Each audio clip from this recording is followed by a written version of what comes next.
ನಾನು ಹೇಳ್ತಾ ಇದ್ದೀನಿ, ನಿನ್ನೆ ಮೊನ್ನೆ ಸ್ವಲ್ಪ ಹವಾ ಬೇರೆ ಬೇರೆ ಕೇಳಿದೆ ನಾನು. ಬಾಗಲಕೋಟೆಗೆ ಒಂದಿಟ್ಟು ಹವಾ, ಸಿಟಿಯಾಗ ಒಂದಿಟ್ಟು ಬೇರೆ ಹವಾ. ಆದ್ರ ಸಿಟಿಯನ್ ಹವಾ, ಈ ಹಳ್ಳ್ಯಾನ ಹವಾ ಇವತ್ತೆಲ್ಲ ನುಚ್ಚು ನೂರಿ ಆತಿ. ಯಾಕಂದ್ರ ಮತ್ತೆ ನಮ್ಮ ಟಗರು ಬಂದೈತಿ. ನಮ್ಮ ಟಗರು ಇಲ್ಲಿ ಬಂದೈತಿ. ನಮ್ಮ ಟಗರು ಬಂತಂದ್ರೆ ಎಲ್ಲ ಗಾಳಿನೂ ಉಡೀಸ್. ಅದಕ್ಕೆ ಯಾವ ಹವಾನೂ ಇಲ್ಲ.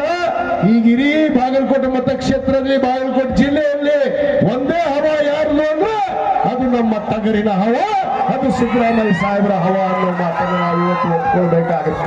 ಆ ನಿಟ್ಟಿನಲ್ಲಿ ಬಂಧುಗಳೇ, ಇವತ್ತು ಅದಕ್ಕೆ ಹೇಳ್ತಾರೆ ಹಿರಿಯರು, ಕೊಟ್ಟ ಕುದುರೆಯನ್ನ ಏರಿದವನು ಅವನು ಧೀರನೂ ಅಲ್ಲ ಸೂರನೂ ಅಲ್ಲ ಅಂತೇಳಿ ಏನು ನಮ್ಮ ಮುಖ್ಯಮಂತ್ರಿಗಳು ಹೇಳ್ತಿರ್ತಾರೆ. 2019ರಿಂದ 2023ವರೆಗೂ ಈ ರಾಜ್ಯದಲ್ಲಿ ಭಾರತೀಯ ಜನತಾ ಪಕ್ಷ ಆಡಳಿತ ಮಾಡಿ ಬಹುತೇಕ ಈ ಭಾಗದ ರೈತರ ಬಗ್ಗೆ, ನೀರಾವರಿ ಬಗ್ಗೆ ಕಣ್ತಿರಲಿಲ್ಲ.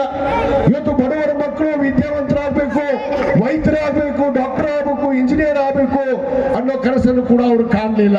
ಅದೇ ನಮ್ಮ ಮಾನ್ಯ ಮುಖ್ಯಮಂತ್ರಿಗಳು ಇವತ್ತು ಸನ್ಮಾನ್ಯ HY ಮೇಟಿ ಸಾಹೇಬರು ಏನು 2017ರಲ್ಲಿ ಇವತ್ತು ನಮ್ಮ ಬಜೆಟ್ ನಲ್ಲಿ ಏನು ಬಾಗಲಕೋಟೆ ಜಿಲ್ಲೆಗೆ ಒಂದು ಮೆಡಿಕಲ್ ಕಾಲೇಜ್ ಅನ್ನ ಪ್ರಸ್ತಾಪ ಇಟ್ಟಿದ್ರು. ಆ ಪ್ರಸ್ತಾಪದಂತೆ ಮೇಟಿ ಅವರ ಕನಸಿನ ಕೂಸಾದಂತಹ ಆ ಮೆಡಿಕಲ್ ಕಾಲೇಜ್ಗೆ ಇವತ್ತು ಅನುದಾನದೊಂದಿಗೆ ಶಂಕುಸ್ಥಾಪನೆಯನ್ನ ಮಾಡಿ ಇವತ್ತು ಪ್ರಾರಂಭ ಮಾಡಿದಾರೆ ಅನ್ನೋ ಮಾತನ್ನು ಹೇಳಕ್ಕೆ ಇಚ್ಛೆ ಪಡ್ತೇನೆ.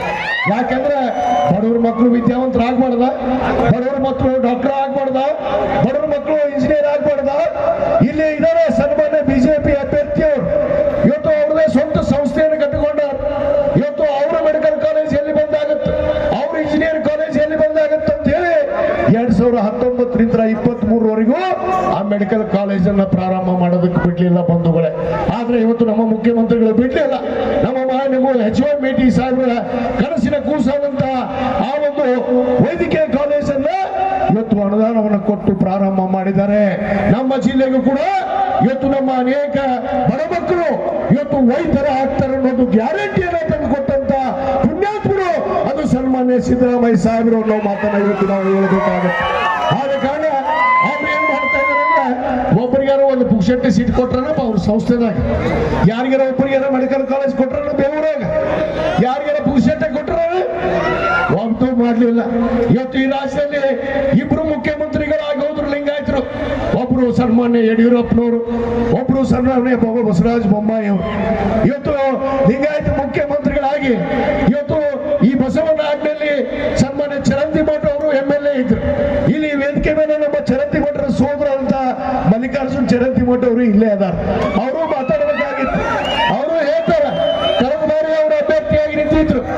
ಇವತ್ತು ಯಾವುದೇ ಲಿಂಗಾಯತ ಪರವಾಗಿ ಯೋಜನೆಯನ್ನ ಕೊಡದೆ ಇವತ್ತು ವೀರಶೈವ ಲಿಂಗಾಯತ ಅಭಿವೃದ್ಧಿ ನಿಗಮವನ್ನು ಪ್ರಾರಂಭ ಮಾಡಿದ್ರು. ಆದ್ರೆ ಅನುದಾನ ಎಷ್ಟು ಕೊಟ್ಟಿದ್ರು? ಸನ್ಮಾನ್ಯ ಯಡಿಯೂರಪ್ಪನವರು ಹೇಳಿದ್ರು, ವೀರಶೈವ ಲಿಂಗಾಯತ ಅಭಿವೃದ್ಧಿಗೆ ನಾನು 500 ಕೋಟಿ ರೂಪಾಯಿಯನ್ನ ಕೊಡ್ತೀನಿ ಅಂತ ಹೇಳಿದ್ರು. 500 ಕೋಟಿ ರೂಪಾಯಿ ಕೊಟ್ರ? ಬಸವರಾಜ ಬೊಮ್ಮಾಯಿ ಅವರು ಕೊಟ್ರ? ಇವತ್ತು ನಾನೇ ಅಧ್ಯಕ್ಷರಾಗಿದ್ದೀನಿ. ಮಾನ್ಯ ಮುಖ್ಯಮಂತ್ರಿಗಳು ಇವತ್ತು ಕರ್ನಾಟಕ ರಾಜ್ಯದ ವೀರಶೈವ ಲಿಂಗಾಯತ ಅಭಿವೃದ್ಧಿ ನಿಗಮದ ಅಧ್ಯಕ್ಷರಾಗಿ ನನ್ನನ್ನು ಘೋಷಣೆ ಮಾಡಿದ ಮೇಲೆ ಇವತ್ತಿಗೆ ಮಾನ್ಯ ಮುಖ್ಯಮಂತ್ರಿಗಳು 3 ವರ್ಷದಲ್ಲಿ 380 ಕೋಟಿ ವೀರಶೈವ ಲಿಂಗಾಯತ ಅಭಿವೃದ್ಧಿ ನಿಗಮಕ್ಕೆ ಅನುದಾನವನ್ನು ಕೊಟ್ಟಿದ್ದಾರೆ. ಇವತ್ತು ಪ್ರತಿಯೊಬ್ಬ ಬಡ ರೈತರಿಗೆ, ಸಣ್ಣ ಪುಟ್ಟ ರೈತರಿಗೆ ಇವತ್ತು ನಾವು ಜೀವ ಜಲ ಅಂತ ಕೊಡ್ತಾ ಇದ್ದೀವಿ, ಬಸವ ಬೆಳಕು ಅಂತ ಕೊಡ್ತಾ ಇದ್ದೀವಿ. ಇವತ್ತು ಅನೇಕ ಜೀವನ ಈ ಒಂದು ಯೋಜನೆಗಳನ್ನ ಸಮರ್ಪಕವಾಗಿ ಇವತ್ತು ಜನರಿಗೆ ಮುಟ್ಟಿಸುವಂತ ಕೆಲಸ ಆಗ್ತಾ ಇದೆ. ಇವತ್ತು ನಮ್ಮ ತಿಮ್ಮಾಪುರ ಸಾಹೇಬರು ಹೇಳ್ತಾ ಇದ್ರು, ಇವತ್ತು ಅಂಬೇಡ್ಕರ್ ನಿಗಮ ಆಗಿರ್ಬೋದು, ವಾಲ್ಮೀಕಿ ನಿಗಮ ಆಗಿರ್ಬೋದು, ದೇವರಾಜರ್ಸ ನಿಗಮ ಆಗಿರ್ಬೋದು, ಎಲ್ಲ ನಿಗಮಗಳಿಗೂ ಕೂಡ ಅನುದಾನವನ್ನು ಕೊಟ್ಟು ಸುಮಾರು 1600 ಕೋಟಿ ರೂಪಾಯಿ ಅನುದಾನವನ್ನು ಕೊಟ್ಟು ಎಲ್ಲ ನಿಗಮಗಳಲ್ಲಿ ಇವತ್ತು ಬಡಬಗ್ಗರಿಗೆ ಅನುಕೂಲ ಆಗಲಿ ಅಂತ ಹೇಳಿ ಇವತ್ತು ಅನುದಾನವನ್ನು ಕೊಟ್ಟಿದ್ದಾರೆ ಬಂಧುಗಳೇ. ಆದ್ರೆ ಇದೇ ಲಿಂಗಾಯತ ಮುಖ್ಯಮಂತ್ರಿಗಳು, ಇದೇ ಲಿಂಗಾಯತ ಶಾಸಕರು ಇದ್ದಂಥವ್ರು ಇದ್ದಾಗ ಏನೂ ಮಾಡಲಿಲ್ಲ. ಇವತ್ತು ಬೇಕು ಅವರಿಗೆ ಓಟ್. ಯಾರ್ದು? ಮೊದಲು ನಮ್ಮ ಲಿಂಗಾಯತರು ಬೇಕು, ವೀರಶೈವ ಲಿಂಗಾಯತರು ಬೇಕು. ಆದ್ರೆ ವೀರಶೈವ ಲಿಂಗಾಯತರಿಗೆ ನೀವೇನ್ ಮಾಡಿರಿ ಅಂತ ಓಟ್ ಕೇಳಕ್ ಬರ್ತೀರಪ್ಪ? ಸನ್ಮಾನ್ಯ ಚರಂತಿಮಠರ ಒಂದು ಸೀಟ್ ನಮ್ಮ ಮಕ್ಕಳಿಗೆ ಪುಕ್ಷಟ್ ಹಾಕಿ ಕೊಟ್ರ, ಒಂದ್ ದಿವಸ ನಮ್ಮ ಮಕ್ಕಳಿಗೆ ಏನಾದ್ರು ಉಚಿತವಾಗಿ ತಮ್ಮ ಸಂಸ್ಥೆಯಲ್ಲಿ ಏನಾದ್ರು ಕೊಡುವಂತದ್ದು ಮಾಡಿದ್ರ? ಆಗ ಆದ್ರೆ ಏನೋ ಮಾಡಿದ್ರೆ ಇವತ್ತು ಓಟ್ ಕೇಳಕ್ ಬರ್ತಿರಲ್ಲ, ನಿಮಗೆ ಯಾವ ನೈತಿಕ ಹಕ್ಕಿದೆ ಇವತ್ತು ಮತವನ್ನು ಕೇಳೋದಕ್ಕೆ?